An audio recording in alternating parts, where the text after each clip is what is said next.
Beberapa kali saya rasain roller coaster di rumah sakit itu tuh rasanya, oh perbaikan, besoknya lagi, oh Bu ada perburukan lagi, besoknya lagi ini, besoknya itu. Tapi begitu melihat anaknya, ternyata semangat hidupnya lebih tinggi daripada saya gitu. Saya semangat lagi.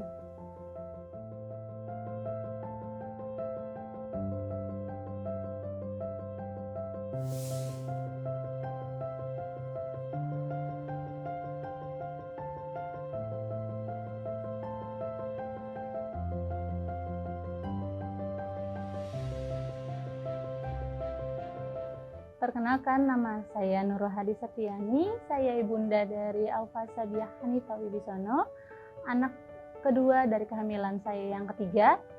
Kehamilan saya yang kedua mengalami keguguran di usia 2 bulan, dan yang ketiga saya ini Aufa Sabiah Hanifah Wibisono, ia mengidap nemalin myopathy, sebuah kelainan langka yang terjadi antara 1:50.000 pada kehamilan.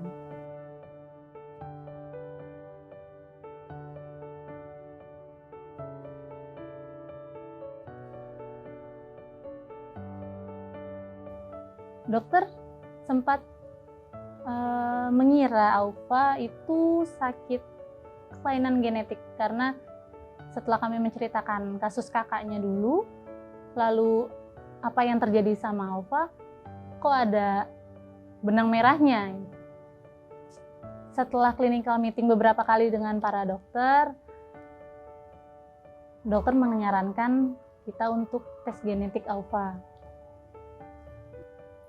Akhirnya kami menyetujui untuk tes genetik dilakukan di Jerman dengan biaya sekian. Itu kami dibantu kitabisa.com. Akhirnya tercapai untuk membiayai kami tes genetik. Sekitar bulan Januari 2023 hasil genetiknya keluar. Ternyata betul, Aufa itu kelainan genetik. Kelainan genetiknya yang bikin kami shock juga, itu kelainan genetik langka. Namanya nemalin myopathy, itu terjadi 1:50.000. Setelah berdiskusi dengan dokter, ternyata belum ada treatment lain selain ventilator untuk nemalin myopathy. Jadi untuk kelainan ini mungkin belum ada obatnya, belum ada treatmentnya, belum ada terapinya. Di Indonesia, saya kurang tahu kalau di luar negeri gimana. Jadi kemungkinan Aufa memakai ventilator untuk seumur hidupnya.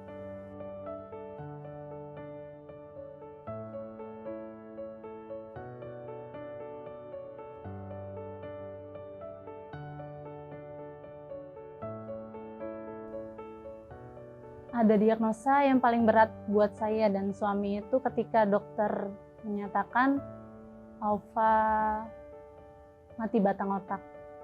Itu yang paling berat buat kami. Dimana saat itu kami berpikir, kami menunggu apa lagi waktu itu. Karena ketika seseorang dikatakan mati batang otak, sepertinya sudah tidak ada harapan lagi.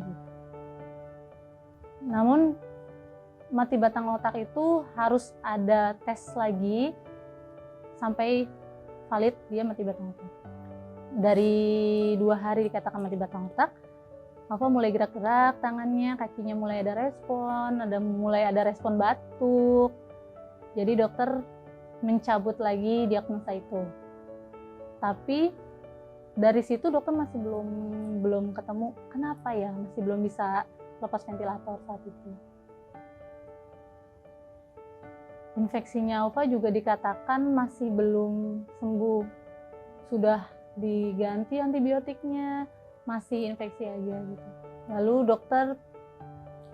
dokter merencanakan trakeostomi waktu itu. Awalnya saya menolak saat dokter bilang Aufa harus trakeostomi, karena saya pikir seorang bayi masih beberapa bulan itu harus operasi trakostomi. Yang saya tahu yang trakostomi itu yang perokok, yang sudah dewasa begitu. Saya juga melihat pengalaman anak-anak lain yang trakostomi. Sebelumnya kan kakaknya juga di rumah sakit. Itu ketemu sama anak yang trakostomi. Saya melihatnya kasihan gitu. Sedih ngelihatnya. Suaranya hilang, batuknya pun suaranya saya nggak tega dengarnya gitu. Sampai saya mikir, ini yang akan terjadi sama anak saya. Awalnya saya menolak. Tapi setelah dikasih pengertian sama dokter, itu membantu nafas dia, mempersingkat jalur nafasnya, memudahkan nafasnya. Trakostomi juga bisa mencegah infeksi yang terus-menerus terjadi. Akhirnya saya menyetujui operasi trakostomi.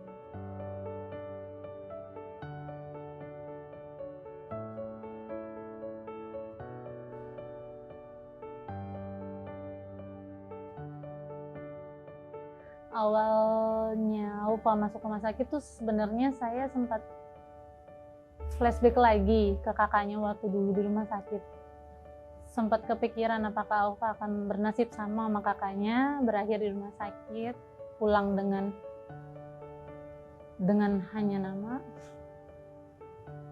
Setelah berbulan-bulan saya di rumah sakit, hampir setahun, udah setahun ya, saya ketemu ibu-ibu pejuang juga di rumah sakit yang bermacam-macam penyakitnya, anaknya yang bermacam-macam. Kami bercerita soal anak kami yang begini, begitu. Banyak kasusnya ternyata yang lebih berat dari Aufa. Selain bercerita dari ibu-ibu yang di ruang tunggu, suami juga menguatin saya juga. Ketika lihat Aufa semangat hidupnya begitu tinggi, yang tadinya saya sempat putus asa, sempat yang kayaknya nggak bisa deh, kayaknya saya nggak bisa deh jalanin ini, kayaknya udah deh sampai sini aja gitu. Tapi anaknya bangkit lagi. Beberapa kali saya rasain roller coaster di rumah sakit itu tuh rasanya, oh perbaikan, besoknya lagi, oh Bu ada perburukan lagi, besoknya lagi ini, besoknya itu. Tapi begitu melihat anaknya, ternyata semangat hidupnya lebih tinggi daripada saya gitu. Saya semangat lagi. Rasanya nggak mau menyia-nyiakan waktu yang saya punya, yang Allah berikan, kesempatan untuk saya bisa sama-sama sama Aufa. Memang ketika Aufa masuk PICU itu, saya minta sama Allah, ya Allah, beri kesempatan saya buat lebih lama sama Aufa, beri saya kesempatan buat merawat Aufa lebih lama dari waktu kakaknya dulu. Alhamdulillah, Aufa udah berumur setahun, melihat semangat hidupnya tinggi, perjuangannya yang gak mudah ngelewatin masa kritis, masa-masa berat dia saat infeksi, saat dia operasi trakostomi. Ternyata anaknya sehebat itu. Harapan itu pasti ada. Ketika saya mau putus asa, saya melihat Aufa, saya melihat suami saya. Dua orang itu yang Allah kasih.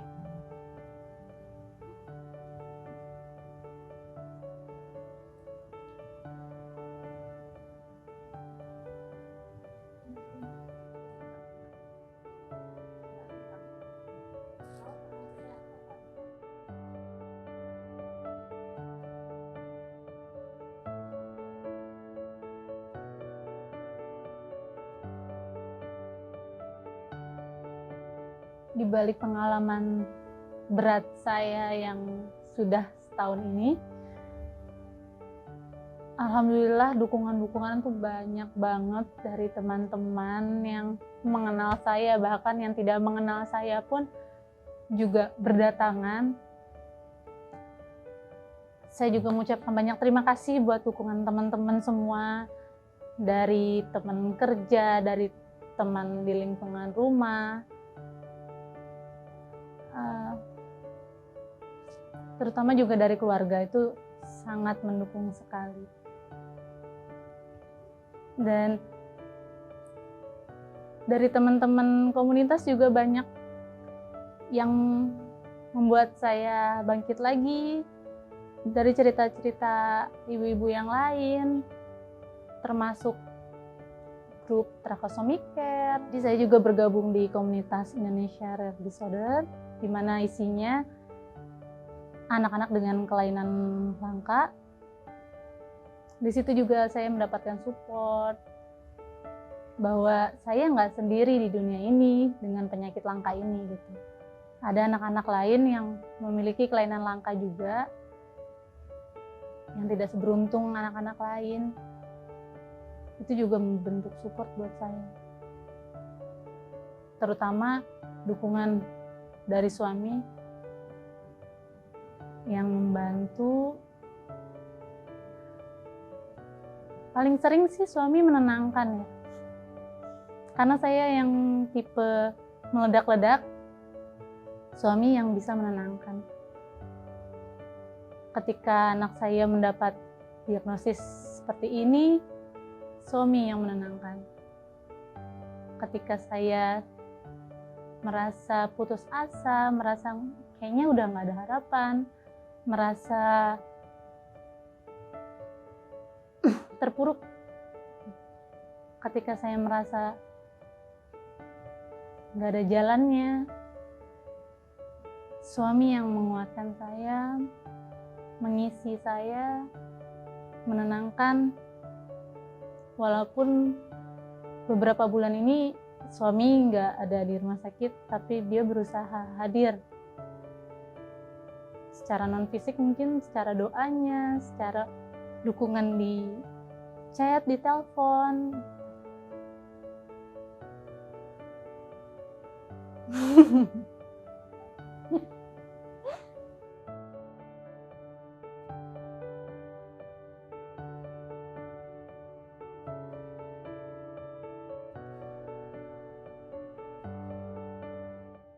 Kalau buat saya, secara psikis saya mungkin perlu psikolog yang mendampingi saya berkala ya. Karena ibu-ibu dengan anak yang spesial biasanya, mungkin yang saya tahu, itu tidak baik-baik aja psikisnya.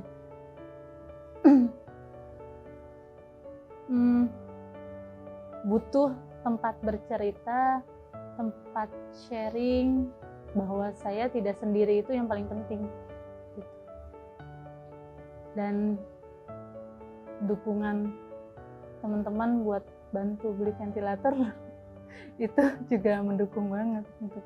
Karena saya berharap Aufa bisa pulang ke rumah, sehingga stres-stres kecil-kecil saya yang selama ini saya alami di rumah sakit itu berkurang. Jadi saya fokus untuk merawat Aufa gitu, tanpa ada stres-stres yang di luar itu gitu.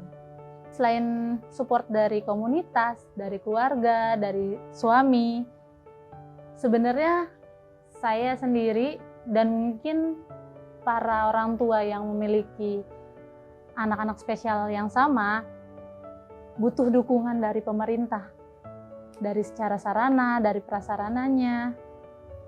Kami butuh dukungan pemerintah, seperti mungkin alat kesehatan yang mahal, susu yang mahal. Jadi beberapa yang kami sendiri, menurut kami itu berat.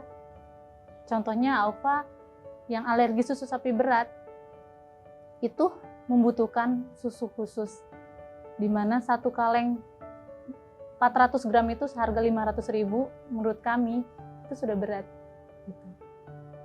Jadi kami sangat membutuhkan dukungan dari pemerintah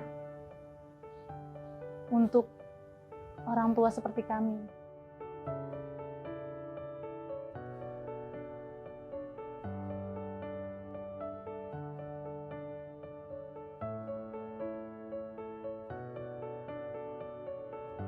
Buat para orang tua yang punya anak dengan kelainan genetik, kalian nggak sendirian.